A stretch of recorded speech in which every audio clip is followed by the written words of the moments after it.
कैसे दिया रानी ने एक घोड़े के बच्चे को जन्म। बहुत पुराने समय की बात है। एक दूर दराज के राज्य में एक राजा और रानी निवास करते थे। दोनों एक दूसरे से गहरा प्रेम करते थे और वर्षों से साथ थे, फिर भी उन्हें संतान का सुख नहीं मिला। यह बात राजा के लिए चिंता और शर्म का कारण बन गई थी। उसने अनेक वैद्यों, ज्योतिषियों और हकीमों से सलाह ली और उनके बताए हुए उपाय भी किए, मगर कोई लाभ नहीं हुआ। समय धीरे धीरे बीतता गया। एक दिन रानी अपने शयन कक्ष में विश्राम कर रही थी। उसी समय कुछ सेविकाएं यह सोचकर कि रानी गहरी नींद में है, कमरे की सफाई करते हुए आपस में बातें करने लगी। एक बोली, हमारे राजा और रानी में इतना प्रेम है, लेकिन यह दुखद है कि उनके जीवन में अब तक कोई संतान नहीं आई। दूसरी ने कहा, यह तो सच है, पर मैंने सुना है कि जंगल में एक तपस्वी रहते हैं जो लोगों की मनोकामनाएं पूरी करते हैं। शायद रानी को उनसे मिलना चाहिए। यह कहते कहते वे दोनों सेविकाएं वहां से चली गईं। रानी, जो केवल सोने का नाटक कर रही थी, उसने सारी बातचीत सुन ली। उस रात उसने चुपचाप यह निश्चय कर लिया कि वह स्वयं एक दिन उस साधु के पास जंगल जाएगी। अगली सुबह जब महल के सभी लोग अपने कामों में व्यस्त थे, रानी चुपचाप महल की पिछली ओर से निकली और अकेली ही घने जंगल की ओर चल पड़ी। कुछ दूर चलने के बाद उसे एक छोटी सी झोपड़ी दिखाई दी। रानी धीमे धीमे कदम बढ़ाते हुए उस ओर गई। झोपड़ी के सामने एक साधु ध्यान में लीन दिखाई दे रहा था। रानी ने उनके चरणों में झुककर प्रणाम किया और अपनी संतानहीनता की पीड़ा उनके सामने रखी। परंतु उस साधु की दृष्टि अब केवल रानी के सौंदर्य पर अटक गई। वह उसके रूप पर ऐसा मोहित हुआ कि उसकी नीयत डगमगा गई। उसने रानी से कहा, तुम्हारी मनोकामना पूरी हो सकती है। मैं तुम्हें पुत्र प्राप्ति का आशीर्वाद दे सकता हूँ, मगर इसके लिए तुम्हें मुझे एक रात समर्पित करनी होगी। रानी यह सुनते ही सन्न रह गई। उसके चेहरे का रंग उड़ गया। उसने गुस्से से कांपते स्वर में कहा, तू कोई साधु नहीं है, तू एक दुराचारी ढोंगी है जो दूसरों की बेबसी का फायदा उठाना चाहता है। रानी के मुख से ढोंगी सुनते ही वह तथाकथित तपस्वी क्रोधित हो उठा। उसने आंखें तरेड़ते हुए कहा, तू मेरी शक्ति से परिचित नहीं है। अब सुन मेरी वाणी, तुझे पुत्र की प्राप्ति तो होगी, पर वह तेरे पति राजा से नहीं, एक घोड़े से उत्पन्न होगा। साधु की बात को अनसुना कर रानी महल की ओर चल पड़ी। महल पहुंचते पहुंचते रात हो गई थी और रानी अपने कक्ष में विश्राम करने चली गई। कुछ देर बाद राजा भी आराम करने कक्ष में आया और दोनों सो गए। रानी गहरी नींद में थी। तभी उसे घोड़े के हिनहिनाने की आवाज आई। वह चौंक के उठी और उसने देखा कि उसके सामने एक सफेद रंग का शाही घोड़ा खड़ा है। वह घबरा गई। तभी उसे आवाज आई, रानी,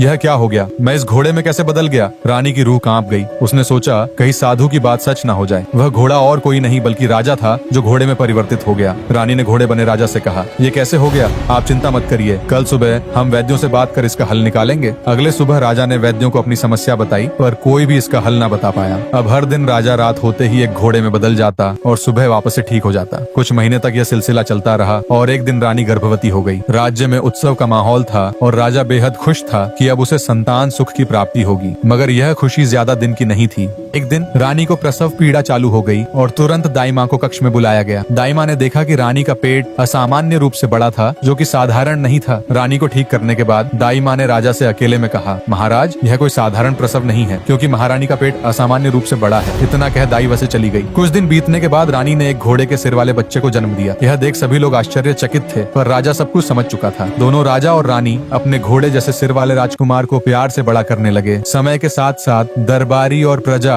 उसकी इस विचित्र शक्ल के आदी हो गए और बाद में उनके लिए यह आम बात हो गई कि उसका सिर घोड़े जैसा था। कुछ वर्षों बाद राजकुमार विवाह योग्य हो चुका था। तभी राजा ने अपने सबसे खास सैनिक को बुलाया और राजा ने अपने पुत्र का चित्र सभी नगरों में भिजवाया ताकि कोई राजकुमारी उससे विवाह करने को तैयार हो। पर किसी भी राज्य की राजकुमारी ने उसका चित्र देखने के बाद विवाह की इच्छा नहीं जताई और कहने लगी, क्या मैं उस राजकुमार से विवाह करूं जिसका सिर घोड़े जैसा है? उसके साथ विवाह करके तो हमारे बच्चे भी घोड़े जैसे हो जाएंगे। यही कहकर सभी ने उसका बहुत मजाक उड़ाया। जब राजकुमार को यह पता चला, वह बहुत ज्यादा उदास रहने लग गया, लेकिन उसके आसपास के लोग उसे ढाढ़स देते रहे कि वह निराश न हो। राजा ने यह सब देखते हुए अंततः नगाड़ों के साथ यह घोषणा करवाई कि जो भी युवती चाहे गरीब हो या अमीर, अगर राजकुमार से विवाह करने को तैयार होगी तो उसे अच्छा दहेज, सुंदर वस्त्र और राजकुमारी के योग्य गहने दिए जाएंगे। घोषणा सुन लोगों के बीच कानाफूसी शुरू हो गई। फिर भी कोई युवती आगे नहीं आई। काफी समय बाद जब सभी आशा छोड़ चुके थे, एक अत्यंत सुंदर लेकिन बेहद गरीब लड़की फटे हाल कपड़ों में एक दिन महल में आई और उसने सभी के सामने कहा, महाराज, मैं राजकुमार से विवाह करने के लिए तैयार हुए। यह सुनते ही सब बेहद खुश हो गए। खासकर राजकुमार की खुशी का तो ठिकाना न था। उस लड़की की 3 बहनें थीं।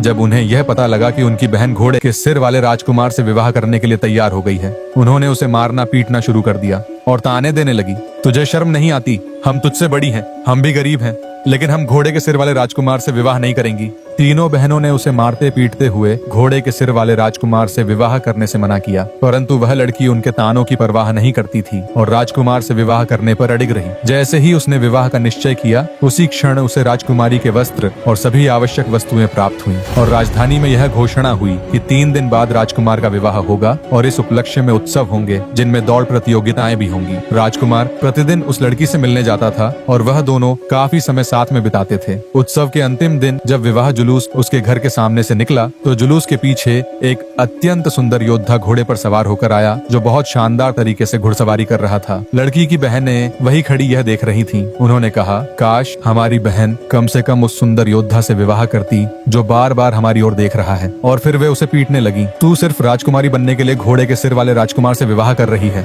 डर के मारे लड़की ने कहा, मुझे मत मारो, क्योंकि वह सुंदर योद्धा जो हमारी ओर देख रहा था वही राजकुमार है जिसे मैं विवाह करूंगी। इतना कह लड़की वहाँ से पुराने मंदिर की ओर भाग गई और वह बैठ रोने लगी। उसी समय एक कौवा वहाँ आया और अपने पंख से उसे मारने लगा और कहा, तूने अपनी बहनों से झूठ क्यों बोला? तू कृतघ्न है, बहुत ही कृतघ्न। तूने मेरा जादू तोड़ दिया और यदि तू मुझे फिर से पाना चाहती है तो लोहे के जूते पहनकर कौवों के महल तक आना होगा। वहाँ इंतजार करना होगा जब तक तुझे मौका न मिले मेरे पंख पकड़ने का, तभी मैं फिर तेरा बन सकूंगा और तू मेरी। और यदि तेरे पास इतना साहस, धैर्य और प्रतीक्षा करने की शक्ति नहीं है तो तू मुझे फिर कभी नहीं देख पाएगी। इतना कह कौवा वहाँ से चला गया, पर लड़की ये समझ ही न पाई कि वह कौवा कौन था और अभी उसके साथ यह क्या हुआ। लड़की वहाँ से हड़बड़ी में भागी और भगाते हुए जंगल में भटक गई। तभी उसे एक कुटिया दिखाई दी जहाँ एक साधु अपनी साधना में व्यस्त थे। वह लड़की को देख सब समझ गए और कहा, तेरे मन की बात मैं जानता हूँ और तेरा सवाल भी मैं जानता हूँ। जो कौवा अभी तेरे पास आया था वह और कोई नहीं बल्कि वही घोड़े के सिर वाला राजकुमार है और उसकी माँ को यह श्राप मैंने ही दिया था कि उसका पुत्र एक घोड़े से होगा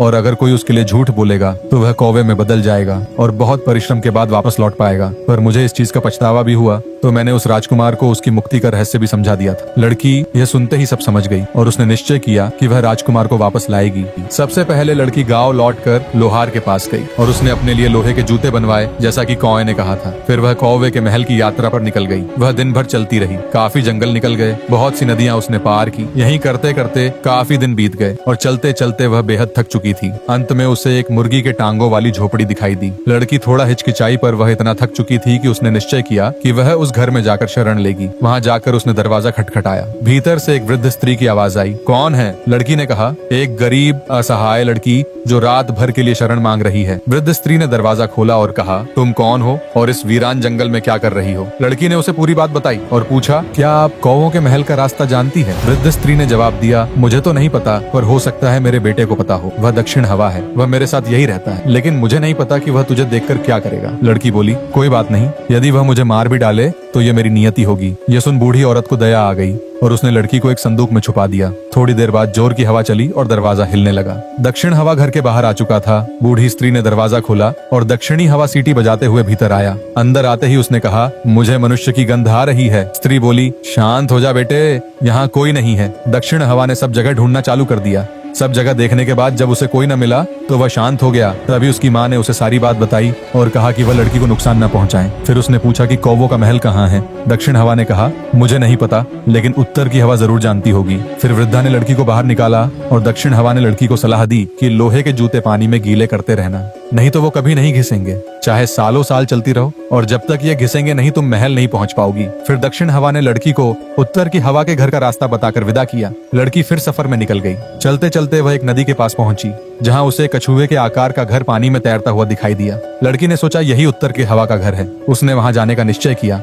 और वहां पहुंचकर उसने दरवाजा खटखटाया। अंदर से फिर एक बूढ़ी औरत की आवाज आई। कौन है? लड़की ने कहा, एक असहाय लड़की जिसे अपनी मंजिल तक पहुंचने के लिए आपकी मदद चाहिए। औरत ने दरवाजा खोला और लड़की को अंदर बुलाया। लड़की ने अंदर जाकर बूढ़ी औरत को सारी बात बताई और बताया कि दक्षिण हवा ने उसे यहाँ भेजा है। शाम होते होते तक उत्तर की हवा भी घर आ चुका था। अंदर आते ही उसने कहा, माँ, मुझे मनुष्य की गंध आ रही है। आज लगता है तूने बहुत स्वादिष्ट भोजन बनाया है। और जैसे ही उसने लड़की को देखा उसने कहा, माँ जल्दी से खाना बना दे, मैं आज इसे पूरा खाऊंगा। पर तभी बूढ़ी औरत ने उसे शांत कर पूरी बात बताई और कौवों के महल का रास्ता पूछा। उत्तरी हवा ने कहा, मैं जानता हूँ कौवों का महल कहाँ है। वहाँ पहुँचने के लिए 3 दिन और 3 रात बिना रुके चलना होगा, लेकिन वहाँ बहुत से कौवे हैं जो महल में तुझे घुसने नहीं देंगे। सबसे बड़ा कौवा ही वह राजकुमार है जिसे तू ढूंढ रही है। जब सब कौवे महल में अपने काम में व्यस्त हो तब तू चुपचाप बड़े कौवे के कमरे में जाना और बिना हिचके उसके पंख पकड़ लेना और किसी भी हालत में छोड़ना मत। अगर तूने उसके पंख छोड़ दिए तो वह घबरा कर उड़ जाएगा और फिर तू उसे कभी वापस नहीं पा सकेगी। लड़की यह सुन सफर में निकल गई। 3 दिन और 3 रात तक लगातार चलने के बाद अब उसके लोहे के जूते फट चुके थे। लड़की थककर चूर हो चुकी थी, लेकिन अंततः वह कौवों के महल के पास पहुंच गई थी। वह महल के पास खड़ी इंतजार करती रही कि कब उसे मौका मिले और कब वह अंदर जाए। जैसे ही पहरेदारों को नींद आई और वह सो गए, लड़की चुपके से महल के अंदर चली गई। महल के अंदर हर तरफ छोटे कुएं थे जो उसे देख तो सकते थे, पर नुकसान सिर्फ बड़े कुएं ही पहुंचा सकते थे। लड़की धीरे धीरे बड़े कुएं के कमरे की ओर बढ़ चली। वहां पहुंचकर उसने देखा कि सबसे बड़ा कौवा अपने शाही कमरे में खिड़की के पास खड़ा हुआ था और बाहर की ओर देख रहा था। लड़की चुपके से अंदर गई और उसने बड़े कौवे के पंख पकड़ लिए और कहा,